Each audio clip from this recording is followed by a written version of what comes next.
Digging through the dustbin of history just a few minutes ago, noticed the Boston Tea Party took place on this day in 1773, but it was 1944, World War II, German forces attacking the United States in the Battle of the Bulge. And, as I said a little bit earlier, in hindsight, the whole sort of invasion of Europe and getting over to getting it all done. We're going to march to Berlin. Yeah, what's the big deal? We had it done. But you look back at the times and you look back at what was happening this part of December of 1944. It was not a fait accompli. It was not a done deal yet. Not at all.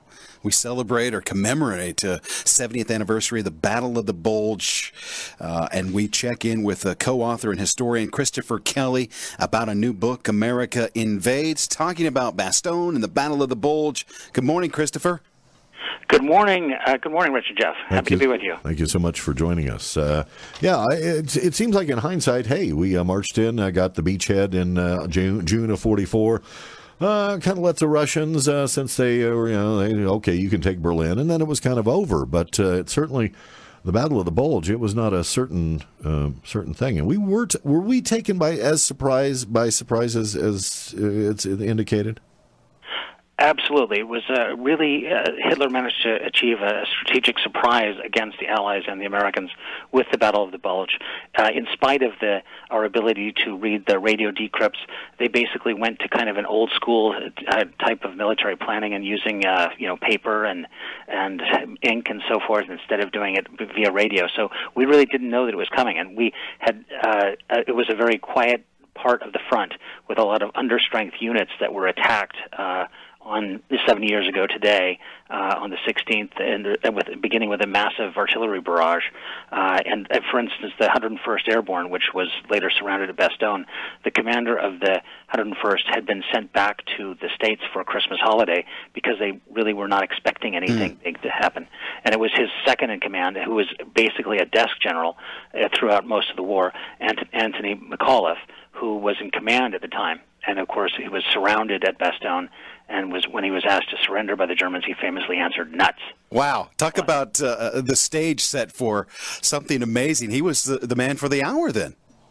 Absolutely, and it's like he's kind of an unexpected hero. I mean, here he is, and it's through the crisis that he kind of rises to prominence and to fame in American military history. Talk about, set the stage, because we hear about the Tiger tanks, and I don't know how the Nazis snuck these Tiger tanks up. They're really quite a noisy machine. How were they able to get the surprise on the Americans? Well, I think it was by not using radio traffic, which would have immediately people at Bletchley Park would have picked up on that and would have known that something was coming. And the fact is that they really didn't, and that they were caught by surprise. I mean, the Bulge, of course, the Battle of the Bulge it's not to do with, dieting during the holiday. It has to do with the geographic shape that was created by the Germans' offensive when they were trying to drive to the sea to capture Antwerp and to cut the Allies in two. Is of course the origin of the term Battle of the Bulge. And did a lot of that have with fuel lines or supply lines, if they were able to cut that off? Yes, I mean, the Germans were desperate for fuel. Romania had been invaded by the Russians earlier, which was a big source of their fuel. So they were hoping to capture American Allied fuel dumps along the way to kind of keep going, but they were ultimately, of course, disappointed. They used brutal techniques, the commando raids, where they had Hitler had troops that were English-speaking troops in American uniforms that were issued American equipment, and which caused a lot of consternation in the American lines. People were afraid that at Eisenhower's headquarters that Eisenhower himself was being targeted for assassination. So, I mean, it was a very difficult, tense moment. He was basically kind of put into lockup during the period of the Bulge. A lot of us, what we know about it, the movie, The Battle of the Bulge, and I know probably some of it is apocryphal, but there are certain incidents. Was it Malmedy was the incident that really galvanized our thoughts about what the Germans were capable of? Yes, there was the massacre at Malmedy where they massacred about a couple hundred unarmed American troops. There was an incident at a place called Wereth where 11 African-American troops in the 333rd Artillery were killed as well. So, I mean, it was... Because I think we knew obviously the brutality sometimes exhibited a lot of times by the Japanese as we fought them. But the Germans, at least up to that point, until we started going, knocking the gates down to Auschwitz and Dachau and places like that, seemed a little more sporting. But it looked like a lot of the Nazis were just as evil and as nasty as depicted. Well, this is the SS that was guilty of most of these crimes, right. And they were different from the regular German troops. Himmler's little group, right? Right. And they were, of course, at this point in the war, desperate. They were like a cornered dog, so to speak, that was just about to lose the war and was desperately trying to lash out one last time. Then the other movie that I know something that I love is Patton. And of course, when he found out that the gentleman said nuts, he said, "Let's take the Second Army and let's get him up there." He's a guy that deserved to be. So 48 hours in the middle of the snow or whatever. I mean, it's just an incredible. Is that pretty well depicted in that particular movie of Patton moving in and helping out during the battle? Yeah, I think it is. I mean, I think that Battle of the Bulge was really Patton's finest hour, where he kind of came to the relief of the 101st that was besieged inside of Bastogne and kind of saved the day. And he was able to galvanize, move his troops at kind of lightning speed in those days.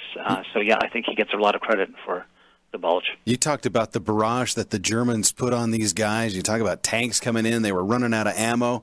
These were some real heroes in Bastogne.